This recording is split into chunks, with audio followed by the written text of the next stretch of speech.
Hello বন্ধুরা, আশা করি সবাই ভালো আছেন। আজকে এটা আমার প্রথম ভিডিও। তো আজকে একটা সহজ টপিক নিয়ে আলোচনা করব, যেটা আপনারা অলরেডি 9-10 এ পড়ে এসেছেন। সেটা হচ্ছে ত্রিভুজের প্রকারভেদ, ত্রিভুজের ক্ষেত্রফল।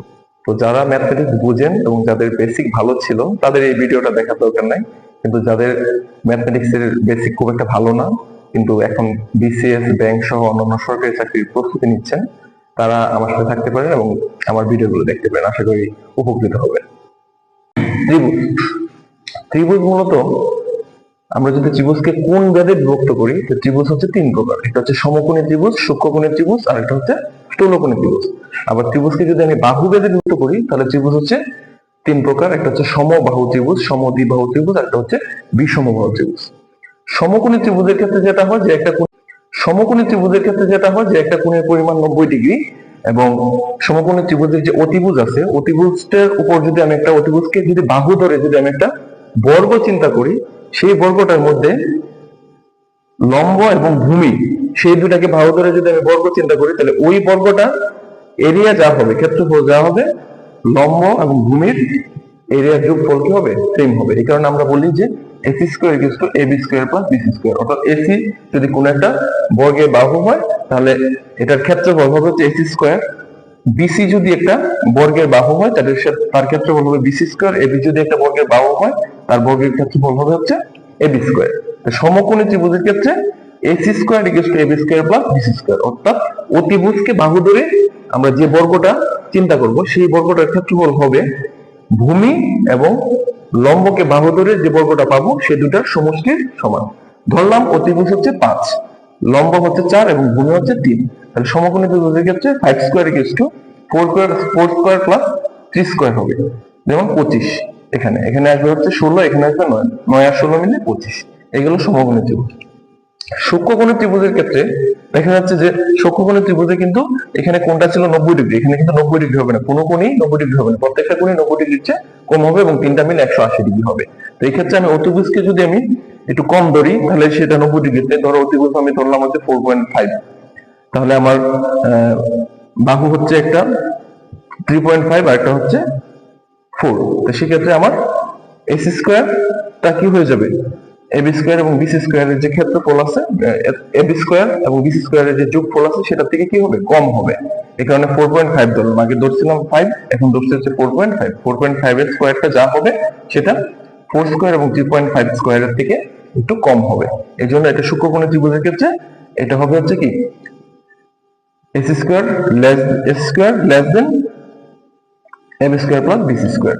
আর স্থূলকোণী ত্রিভুজের ক্ষেত্রে যেটা হবে, সেটা হচ্ছে কি এসি স্কোয়ারটা হবে হচ্ছে কি এসিটা হবে হচ্ছে কি বড়, অর্থাৎ কোণটা হবে 90 ডিগ্রির চেয়ে বেশি। অর্থাৎ এই যে মধ্যবর্তী কোণটা আছে বিসি এবং এবি, এই কোণটা 90 ডিগ্রির চেয়ে কি হবে?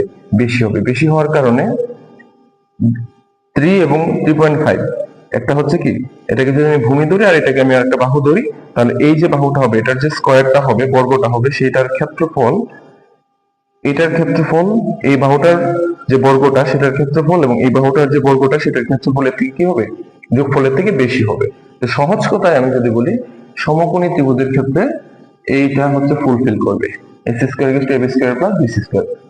সূক্ষ্মকোণী ত্রিভুজের ক্ষেত্রে এসি স্কোয়ারটা এবি স্কোয়ার প্লাস বিসি স্কোয়ারের চেয়ে কি হবে? ছোট হবে। স্থূলকোণী ত্রিভুজের ক্ষেত্রে এসি স্কোয়ারটা হবে এবি স্কোয়ার প্লাস বিসি স্কোয়ারের থেকে বড়। সমবাহু ত্রিভুজ, একটা হচ্ছে সমদ্বিবাহু ত্রিভুজ, একটা হচ্ছে বিষমবাহু ত্রিভুজ। সমবাহু ত্রিভুজে প্রত্যেকটা বাহু সমান, এই কারণে প্রত্যেকটা কোণ সমান হবে। কারণ আমরা জানি যে ত্রিভুজের তিন কোণের সমষ্টি হচ্ছে 180 ডিগ্রি, এই কারণে প্রত্যেকটা কোণ হবে 30 ডিগ্রি, 30 ডিগ্রি, 30 ডিগ্রি। সমদ্বিবাহু ত্রিভুজের ক্ষেত্রে যে কোনো দুইটা বাহু সমান হবে, এই কারণে সমান বাহু সংলগ্ন যে কোণগুলো আছে, সেই কোণগুলো কি হবে? সমান হবে।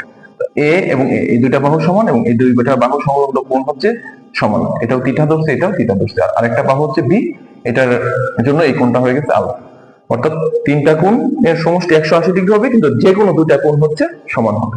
বিষমবাহু ত্রিভুজের ক্ষেত্রে যেটা হবে সেটা হচ্ছে কি, কোনো বাহুই সমান হবে না, এই কারণে কোনো কি হবে না? সমান হবে না। আলফা, বিটা, গামা ধরছে, অর্থাৎ তিনটা মিলে 180 ডিগ্রি হবে, কিন্তু কোনোটাই একটা আরেকটা সমান হবে না।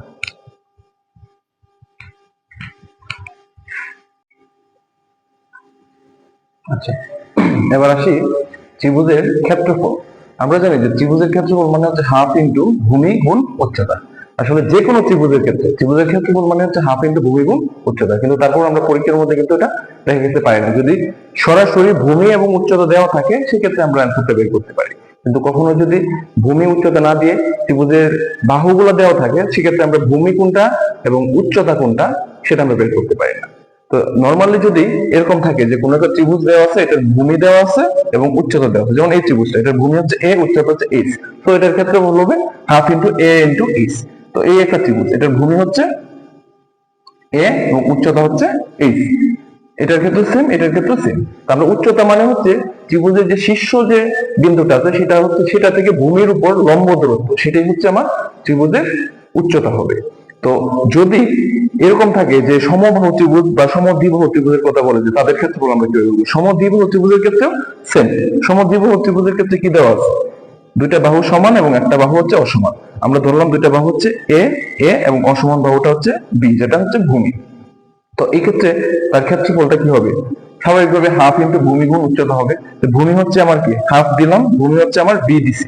তো উচ্চতাটা আমরা কিভাবে বের করবো, উচ্চতা মানে হচ্ছে আমার এটা, এটা হচ্ছে আমার উচ্চতা। তো আমি যদি এটাকে আলাদাভাবে নিয়ে যাই তাহলে এইটুকু হচ্ছে আমার কি এইচ, এইচ এর মানটাই হচ্ছে আমার উচ্চতা। এইচটা আমরা কিভাবে বের করবো, আমরা পিথাগোরাস দিয়ে বের করে ফেলবো, যে এস স্কোয়ার ইকুয়ালস টু মানে এ স্কোয়ার ইকুয়ালস টু কি, এটার স্কোয়ার মাইনাস এটার স্কোয়ার। তো H equals to root over A square minus B square by 4 হয়ে যাবে, কারণ এটার উপর স্কোয়ার করলে বি স্কোয়ার বাই 4 হয়ে যাবে। আর এ স্কোয়ার ইকুয়ালস টু যেহেতু A square minus B square by 4, so H equals to কি root over A square minus B square by 4। তো সো এইচ ইকুয়ালস টু আমরা যদি ক্যালকুলেশন করি তাহলে এটা আসে। তো এটাই হয়ে যাবে আমার সমদ্বিবাহু ত্রিভুজের উচ্চতা। তো এখন আমার ক্ষেত্রফল বের করা খুব ইজি হয়ে যাবে, কারণ আমি সূত্র জানি, যে আমি ভূমি জানি এবং উচ্চতা জানি, তাহলে ক্ষেত্রফল হবে আমার এটা। সমবাহু ত্রিভুজের ক্ষেত্রে সেম হিসাব, আমরা যদি এটা জানি এটা এমনি বের করতে পারবো, কারণ সমদ্বিবাহু ত্রিভুজের ক্ষেত্রে যে কোনো দুইটা বাহু সমান ছিল এবং একটা বাহু ছিল অসমান, কিন্তু সমবাহু ত্রিভুজের ক্ষেত্রে কি সবগুলা বাহুই সমান, অর্থাৎ বি ইকুয়ালস টু এ। সমবাহু ত্রিভুজের ক্ষেত্রে বি ইকুয়ালস টু কি হবে, এ হবে। এই কারণে আগের যে সূত্রটা ছিল সেই সূত্রটার মধ্যে আমি যদি বি এর জায়গায় শুধুমাত্র এ বসায় দিই তাহলে যেটা আসবে সেটাই হবে আমার সমবাহু ত্রিভুজের ক্ষেত্রফল। অর্থাৎ আমি বি এর জায়গায় এ বসাইছি আর এখানে আমি বি এর জায়গায় কি বসাইছি, এ বসাইছি।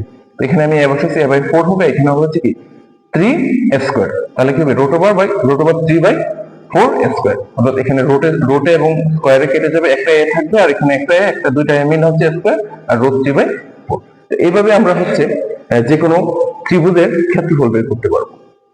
এবার আসি হচ্ছে আমরা আরেকটা টপিক, আরেকটা ত্রিভুজ অন্যভাবে আমরা কিভাবে ত্রিভুজের ক্ষেত্রফল বের করতে পারি।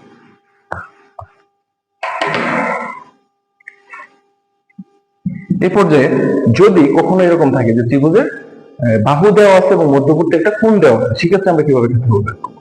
ধরি এটা একটা ত্রিভুজ, যেখানে এটার আমি যদি বলি যে একটা বাহু হচ্ছে এ আর একটা বাহু হচ্ছে বি এবং তাদের মধ্যবর্তী কোণ হচ্ছে থিটা, তাহলে আমি ত্রিভুজের ক্ষেত্রফল বের করবো। সেম হিসাব, ত্রিভুজের ক্ষেত্রফল মানে হচ্ছে হাফ ইন্টু ভূমি গুণ উচ্চতা।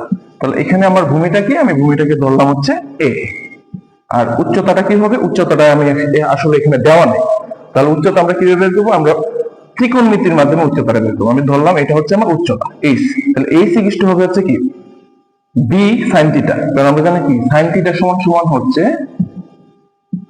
লম্ব বাই অতিভুজ। সো লম্ব আমার H, H sine theta equal to H by B হয়ে যাবে।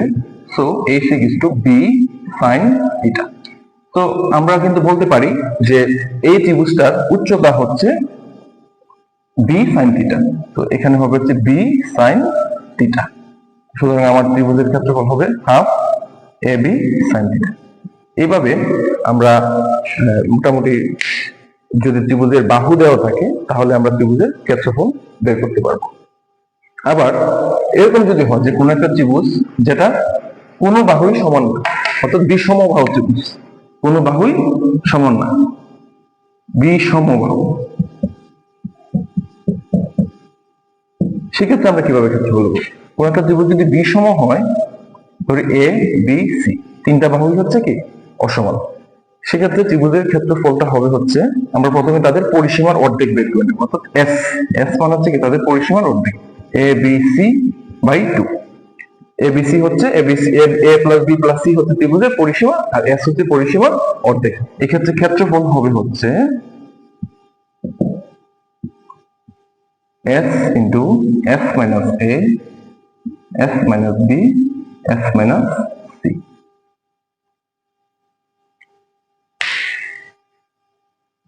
তাহলে আমরা যদি